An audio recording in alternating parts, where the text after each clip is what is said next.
saka nyo siya airplane mode ng at least 5 to 10 seconds. Or mas matagal, mas maganda. Bakit? Para po ma-refresh yung inyong internet data. Okay? So, try po natin yan. So, ang pinaka-secret lang po dyan, airplane mode lang po. Okay? Kapag humina na po yung inyong internet data, airplane mode nyo lang po. Okay? So, try na po natin siya. Punta tayo sa speed test. Ayan. Tingnan nyo po yung ping natin or MS natin. Okay na po yan. Basta dapat nasa 15 to 25 MS lang po yung standard natin. At yung download natin, pumapalo siya ng 15 pataas. Okay? Ayun po yung standard natin. Yung upload natin dapat nasa 10 pataas. Okay po? Kapag ganyan po yung inyong mga speed test, kayang-kaya nyo na po niyang mag-play ng mga 12 hours video na naka 1080p. Okay po? A few moments later. Ngayon, okay na po yan. Try natin siya sa YouTube. Try natin siya sa YouTube para malaman nyo po. Magpe-play po tayo ng mga 1080p o mga 12 hours video na merong 1080p. Okay? So, try natin tong 12 hours video na may 1080p. Ito po yung lagi kong piniplay kasi ito po yung bukod sa 12 hours video, meron din po siyang 1080p na pwedeng makapag-play ng 1080p. Ayan po, kung makikita nyo po. Kahit i-forward nyo po yan, magpe-play po yan. Ayan, okay, nakikita nyo naman po, nagpe-play naman po kagad siya. Siguro depende na rin po talaga sa area nyo kung gano'n rin siya kabilis at kalakas. Hello guys, welcome back dito sa ating YouTube channel. Kamusta? Salamat nga pala sa walang sawa at patuloy na pagsuporta dito sa ating YouTube channel. Okay, so meron na naman tayong i-update sa inyo mga boss para palakasin ang inyong mga internet signal. Lalo na po sa mga liblib na lugar, okay, lalo na po kung ikaw po ay taga-probinsya, pwede nyo po itry ito. Okay, punta po kayo sa bayan or sa palengke kung saan meron po kayo maganda-gandang signal. Kung alam mong dead spot dyan sa area mo o lalo na sa bahay mo, pwede kang humanap ng signal na malakas-lakas din, saka mo itry itong ating video tutorial. Okay, itong ating APN setup. So ako po pala ay naka-talk and text mga boss. Naka-promo po ako sa Unli Data. Okay? So kung ikaw ay bago lang, ngayon ka palang nakapanood dito, hindi mo pa alam kung ano yung Unli Data at hindi mo alam kung meron ka rin bang Unli Data, so pwede mong itry itong ating video tutorial. Okay? So punta ka lang dito sa dial phone, then search mo or i-dial mo asterisk 123 number sign. Okay, sa mga naka-talk and text po ito ha, luma man yan o bago, try nyo po kagad para malaman natin kung meron kang Unli Data. Okay, so selected SIM lang po pala yung merong Unli Data sa talk and text. So i-dial lang natin para malaman natin. So kapag meron pong Unli Data yung inyong talk and text, congratulations po. Ayan, katulad sa akin meron po siyang Unli Data. Ngayon kung ikaw denial mo asterisk 123 number sign, kung makikita mo na merong Unli Data dyan, congratulations. Pero kung wala, pasensya na po kasi hindi po lahat ng SIM card na talk and text ay merong ganito. Okay, so ulitin ko po hindi po lahat ng SIM card ay merong ganyan. So selected SIM lang po yan. So sa akin meron po, kaya yan po yung promo ko. Okay, so papakita ko lang din po sa inyo na ayan po yung promo na ginagamit ko. Okay, so on ko lang po yung ating data. Ayan data po yung i-on ko ha.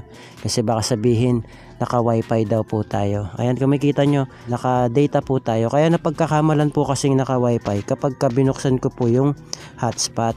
Okay, so may magtatanong naman po dyan, bakit ko naman binubuksan yung hotspot? Kasi po, ginagawa po namin siyang wifi. Shareable po kasi yung Unli Data. Ibig sabihin po, kapag nag-load ako ng Unli Data at binuksan ko yung hotspot, pwede po makakonect sa akin yung mga kasama ko dito sa bahay. Halimbawa ako, okay, may load ako, naka-Unli Data ako. Ngayon, kung wala kang load, gusto mong makiconnect, pwede ka makiconnect sa akin. Okay, bubuksan ko lang yung hotspot. So, yun po yung ibig sabihin nun. Okay, halimbawa, dalawa yung cellphone ko. Okay, i-connect ko yung isang cellphone ko dito. Bubuksan ko lang yung hotspot niya. Okay, so papansinin nyo po yung taas ng screen, di ba? Wala pong logo ng wifi dyan. Ngayon, pag binuksan ko yung hotspot ko, ito yung portable hotspot, may lalabas po dyan na parang logo ng wifi. Ayan, makikita nyo sa taas, di ba? So ibig sabihin, pwede kang kumonek, ayan hotspot tethering or hotspot active. So kapag kinonect ko yung isang cellphone ko dyan, pwede pong magka-internet yung isang cellphone. Okay? So kaya mapapansin nyo parang naka-wifi siya kasi nga naka-hotspot tayo. Binuksan ko yung hotspot niya. Okay? Ngayon, tinurn off ko yung wifi na yan, ayan, mawawala po yung parang logo ng wifi. So yan po yun. Okay? Kaya po naka-on yung ating hotspot para nga po makakonect yung mga kasama ko dito sa bahay. So sana naliliwanagan po kayo.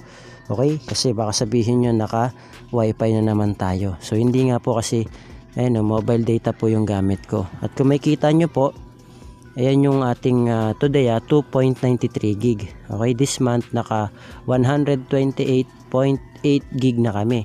Okay? So ganyan po kami kalakas mag-consume ng data o ng internet. Okay po? Yan naka-mobile data po tayo kasi baka sabihin naka-wifi na naman.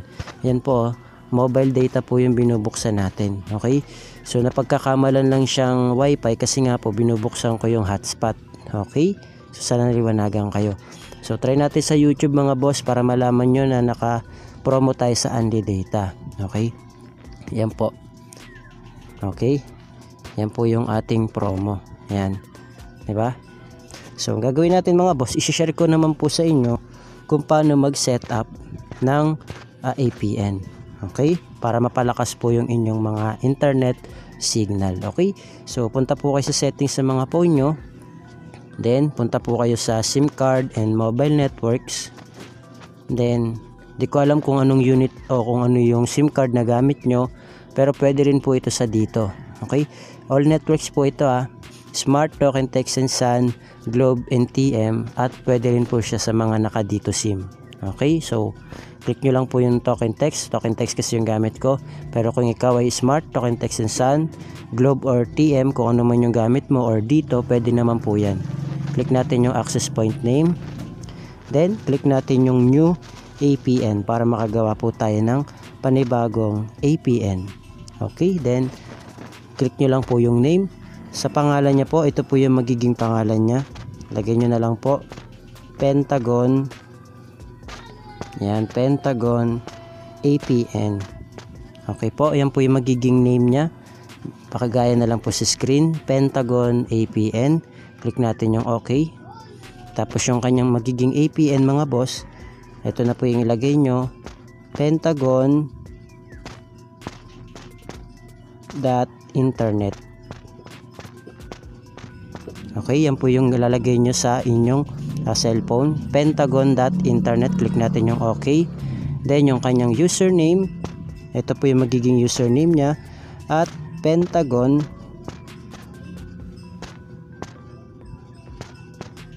APN 2024. Okay, gayahin nyo na lang po yung nasa screen, at Pentagon APN 2024. So click natin yung OK.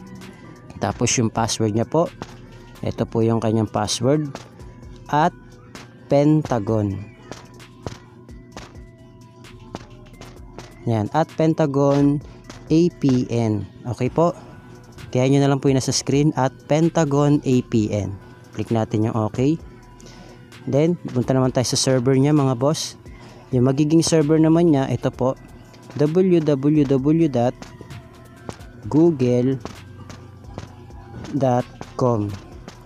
Okay, yan po www.google.com. Ayan po yung server niya. Pagaya na lang po yung kung ano yung nasa screen. Click natin yung OK. Then punta tayo sa kanyang authentication type. Authentication type niya mga boss, click nyo lang po yung POP. Yan. Then yung kanyang APN type mga boss, i-default nyo lang po yan. Naka-default lang po siya. Pwede nyong i-click lang kasi may mga phone na kailangan pa siyang i-click. Okay, o i-click lang. Pero sa atin kasi kailangan pang i-type. Ayan, so ayan yung APN type niya. Naka-default lang. Click OK.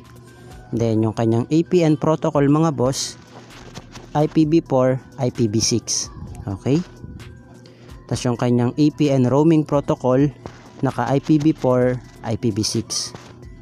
Then sa kanyang bearer naman mga boss, wala na po kayong gagalawin dyan. Okay, naka unspecified lang siya. Bakit unspecified?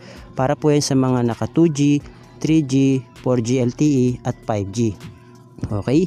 So, pwede rin naman po kung naka LTE kayo, pwede nyong i-click yung LTE lang. Pwede rin naman na dalawa, unspecified tsaka LTE. Okay? Pero kung gusto nyo, sa ating kasi yung tutorial natin, unspecified lang po para pangkalahatan. Okay? So, click natin yung okay. Then, i-click natin yung more. Then, click save. Ngayon, kapag nagawa nyo na po yung APN, saka nyo po siya i-click. Okay, click nyo po yung Pentagon para mapunta po yung inyong APN. Yan na po yung magagamit nyo. Okay, ngayon, kapag okay na mga boss, saka nyo siya airplane mode ng at least 5 to 10 seconds. Or mas matagal, mas maganda. Bakit? Para po ma-refresh yung inyong internet data. Okay, so try po natin yan. So ang pinaka secret lang po dyan, airplane mode lang po. Okay, kapag humina na po yung inyong internet data, airplane mode nyo lang po. Okay, so try na po natin siya. Punta tayo sa speed test. Yan. Tingnan nyo po yung ping natin or MS natin. Okay na po yan. Basta dapat nasa 15 to 25 ms lang po yung standard natin, at yung download natin pumapalo siya ng 15 pataas. Okay? Ayun po yung standard natin. Yung upload natin dapat nasa 10 pataas. Okay po? Kapag ganyan po yung inyong mga speed test, kayang-kaya nyo na po niyang mag-play ng mga 12 hours video na naka 1080p. Okay po? Yan. Pwede po yan. Kahit ganyan po yung inyong upload. Okay po yan. Kahit na below 7, pwede po yan makapag-play ng 1080p. Pero kung hindi kayo satisfied, pwede nyo po i-refresh ng 10 seconds po ulit. Okay? Basta refresh lang po ng refresh hanggang sa maging okay po kayo, sa inyo. Okay? Ngayon, okay na po yan. Try natin siya sa YouTube. Try natin siya sa YouTube para malaman nyo po. Magpe-play po tayo ng mga 1080p o mga 12 hours video na merong 1080p. Okay, so try natin tong 12 hours video na may 1080p. Ito po yung lagi kong piniplay kasi ito po yung bukod sa 12 hours video, meron din po siyang 1080p na pwedeng makapag-play ng 1080p. Ayan po, kumikita nyo po. Kahit i-forward nyo po yan, magpi-play po yan. Okay, sakay kasi hindi naman po tayo pare-pareho ng mga internet signal. Okay po. So I hope na gumana po sa inyo tong video tutorial natin. Airplane mode lang po yung pinaka sikreto dyan. Okay? Kapag humihina po yung inyong internet data, airplane mode nyo lang po. Okay? So yun lang mga boss. Maraming salamat. I hope na gumana po sa inyo tong video tutorial natin. Okay? So yun lang. Thank you. God bless. See you on my next video.